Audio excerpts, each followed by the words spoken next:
안녕하십니까. 네이버 카페 주식 강의실의 핑크캣입니다.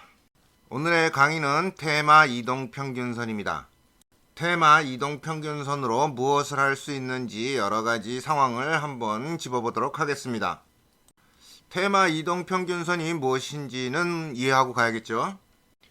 위에 적혀져 있는 이 수식은 이동평균선의 기본 수식입니다. 이 기본 이동평균선을 한 번 더 평활해 주게 되면 대마 이동평균선이 됩니다. 즉, 이 수식이 이동평균선을 구하는 수식이라 그러면 그 수식 전체를 다시 한번 페리오드 기간값으로 평활해 줍니다. 즉, 두 번 이동평균한 선을 대마라고 합니다. 그럼 테마는 트리플이니까 당연히 세 번 이동평균하겠죠? 첫 번째 이동평균한 것을 두 번 이동평균한 것을 대마라 하고 세 번을 이동평균하면 테마가 됩니다. 현재 차트에 테마선과 종가 단순선 두 가지가 올라와 있습니다. 이 두 선을 비교해 보면 흡사한 궤적을 갖고 있긴 하지만 조금씩 값이 다릅니다. 다를 수밖에 없겠죠. 이때 기간값을 보면 테마는 23이고 종가 단수는 60입니다. 비슷한 궤적을 갖는 기간값의 차이가 약 3배 가까이 정도 된다는 것을 알 수 있습니다. 이동평균 딱 그렇진 않지만 이동평균도 3번 했기 때문에 3배 정도의 기울기를 갖게 되죠. 잠시 테마선을 내리고 이동평균선 3개를 올렸습니다. 테마를 설명하자니 이 부분이 한 번 더 설명되어야 될 것 같습니다. 각각의 이동평균선은 종가 단순 60, 종가 지수 60, 종가 가중 60 해서 세 가지의 서로 다른 이동평균선입니다. 기본의 이동평균선도 이동평균하는 방식에 따라서 단순이냐 지수냐 가중이냐에 따라서 이만큼의 차이를 보여줍니다. 즉 변곡점이 서로 다르고요. 높낮이도 서로 다릅니다. 물론 이렇게 흘러내릴 때 각도 역시 다릅니다. 따라서 우리는 단순을 쓸 것인지 지수를 쓸 것인지 가중을 쓸 것인지 이러한 것들을 결정하게 됩니다. 그럼 오늘 강의에서는 테마선을 쓰도록 이 검정선이요 한번 사용해 보자고 하는데 왜 이렇게 여러가지 지평선이 있는데 테마선을 가지고 왔느냐, 그 테마선의 장점을 확인해 보고자 합니다. 차트 화면 아래쪽에 MACD 보조지표를 올려보았습니다. 이 보조지표는 MACD는 여기 이 종가 지수 이동평균선을 사용합니다. 기간값은 30에 60짜리를 주었고요. 시그널선은 9짜리입니다. 이때 오실레이터의 색상을 보면 색상이 계속 반복되고 있습니다. 그 원인은 이 본선과 시그널선의 간격을 측정해 주는 것이 오실레이터인데요. 이 본선이 부들부들 떨면서 진행하고 있습니다. 이 떨면서 진행하고 있기 때문에 폭이 갑자기 줄었다 늘었다 이것을 계속 반복하게 되는 것입니다. 보기에도 색상까지 넣어놨는데 보기에도 조금 불편하죠? 그래서 바로 테마선을 이용해서 MACD를 하나 만들어 보았습니다. 화면 아래쪽에 테마 MACD를 올렸습니다. 언뜻 보기에도 깔끔하게 선들이 지나가죠? 오실레이터를 보면 더 확실하게 선명합니다. 이렇게 색상이 반복해서 일어나는 경우가 없이 깔끔하게 올라갈 땐 올라가지고 내려올 땐 내려와 줍니다. 테마선을 이용하는 장점 첫 번째가 이렇게 이동평균선이 부들부들 떨 때 그것을 반듯하게 정리해 준다는 것이죠. 차트 우측에서도 버들버들 떠는데요. 이렇게 내려가고 있을 때 주가가 쭉 내려가고 있지 않습니까? 매도 배팅을 했다 했을 때, 여기서 배팅이 들어갔다 했을 때 이게 이렇게 내려가는데 언제 올라갈지 몰라서 항상 긴장하고 있는데 불구하고 오실레이터가 이렇게 색상이 자꾸 변해버리면 심리적으로 불안해집니다. 차라리 깔끔하게 내려가고 올라가고 내려가고 올라가고 이런 식으로 올라가면서 본선조차도 하방에서 한 번도 변하지 않으니 훨씬 더 심리적으로 안정이 되겠죠. 이때 각각의 이동평균선들은 높이라든가 기울기, 변곡점 이런 것들이 서로가 조금씩 다 다릅니다.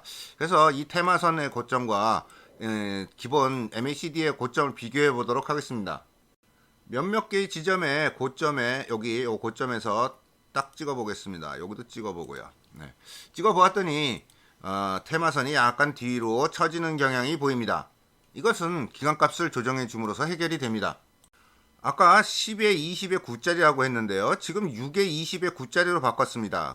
바꿔주고 나니 이제 고점이 둘이 일치하고 있네요.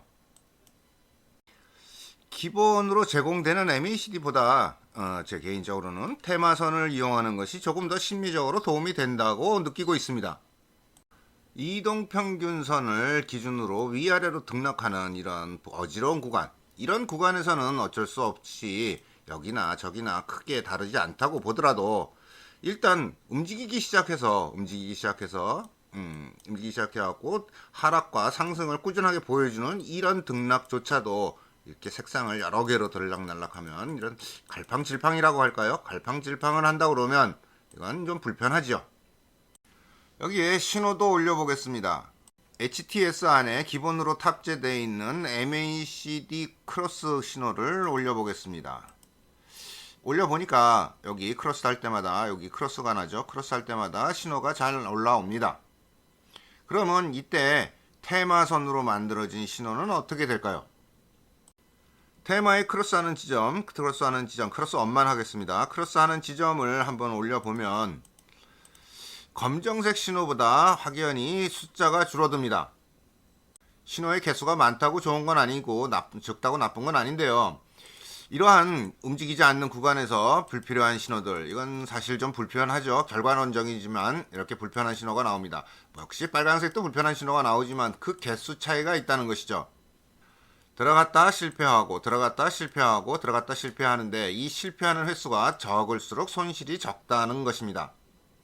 이러한 이유에서도 테마 MACD가 조금 더 낫다라는 것을 한 번 더 확인시켜 줍니다. 이번에는 테마 그물망인데요. 위쪽에서는 기본으로 제공되고 있는 그물망 차트를 올려놓은 것이고요. 기간값은 적당히 아래 것과 비슷하게 맞춰 놨습니다.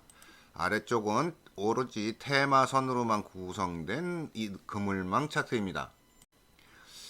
아래쪽은 색상을 집어넣어서 조금 더 보기는 좋지만 그 선의 움직임만 추적하더라도 여러가지 다른 점을 볼 수 있습니다. 부들부들 떠는 이 현상이 없는 건 당연하고요. 올라갈 때는 확실하게 올라가고요. 여기는 덜 올라가죠. 올라갈 때는 확실하게 올라가고요. 모일 때에는 확실하게 모여줍니다. 여기서는 폭이 이만큼 되는데요. 폭이 이만큼 되죠. 근데 여기서는 요만한 폭에 확실하게 내려갔다가 확실하게 올라오고 뭉쳐진 폭은 이 정도밖에 되지 않습니다.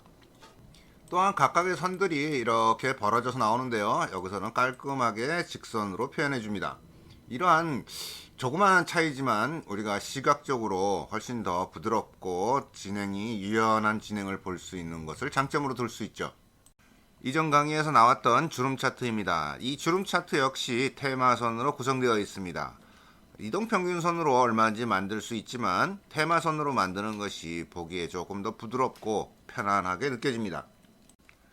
추세를 따라가면서 주가를 지켜보던가 아니면 단기 이평선 위로 올라서는 부분에서 진입을 시도해 보던가 또는 꺾이는 부분에서 포지션을 바꾼다던가 조금 폭이 좁아지는 경우에는 잠시 휴식을 취한다던가 여러가지 행동들을 할 수 있겠죠.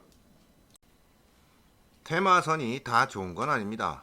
여기 보면 크게 움직였던 이런 거 몇 개 빼놓고는 이게 한 몇 틱이나 될까요? 45불 90전에서 45불 10전 한 100틱을 이렇게 등락하는 이런 경우 빼놓고 나머지는 3, 40틱, 50틱 요 사이에서 왔다 갔다 하루 종일 이렇게 움직이는 날도 있죠.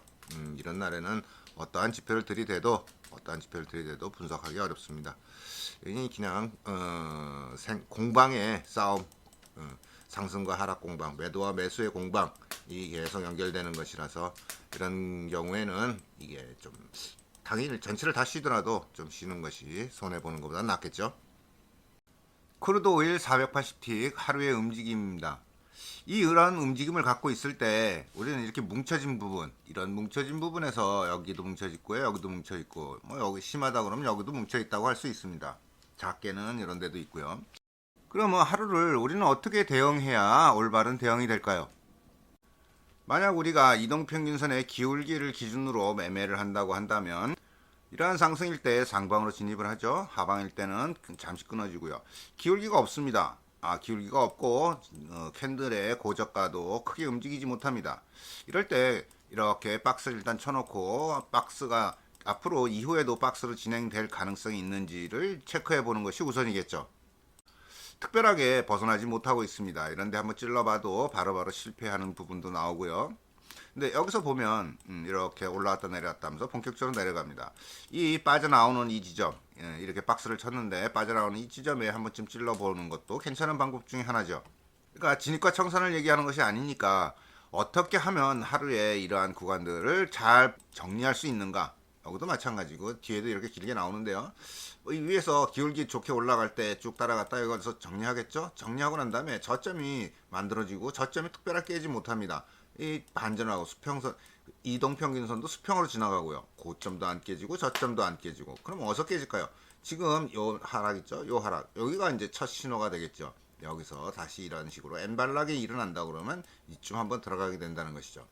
이것이 왜 중요하냐? 이런 실수를 하게 되면 진입에 대한 실수죠. 진입 실수를 하게 되면 아유 올라가나 보다 해서 올라가면 다시 내려오게 된다 그러면 이게 웬만큼 올라가 주기 전에는 손실로 마감하는 경우가 대부분입니다. 그래서 이런 손실 횟수를 줄이자는 것이죠.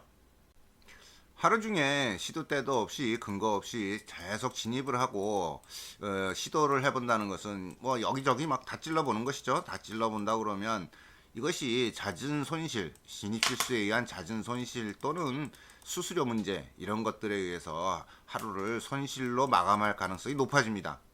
그거는 피해야 되겠죠. 자, 이번에는 리얼 차트입니다. 앞에 여기 이렇게 수평선을 박스를 쳐줘 준다는데요. 여기 리얼 차트에서 보면 여기 침체, 파란색 이 부분이 침체죠. 침체가 시작되고 여기 침체 표시인데요. 이렇게 시작되고 여기 들어가는 게 잘 보입니다. 리얼 차트에서도 여기가 침체 빠지죠. 여기서 또 침체 빠지려고 합니다. 이렇게 여기는 상반으로 올라가는 길이고요. 여기는 침체 빠져나가는 입구입니다. 이 원본 리얼 차트는 이동평균선으로 만들어져 있습니다. 이것을 테마로 한번 수정해 보도록 하겠습니다. 아래쪽 화면이 테마선으로 만든 것이고요. 위쪽 화면은 이동평균선으로 만든 것인데 진입 시점으로 비교하면 크게 다르진 않습니다. 거의 뭐 비슷합니다. 다만 보기에 좀 폭이 좀 좁아 보이고 이런 폭들이 좀 좁아 보이고 뭐 그런 현상 정도밖에 달라지진 않습니다. 이건 단기 5짜리와 240 차이가 크죠. 네, 이렇게 여긴 8짜리와 80 10배 정도 차이가 나는 이런 큰 차이를 갖고 있기 때문에 그 변화가 크게 나타나 보이진 않습니다.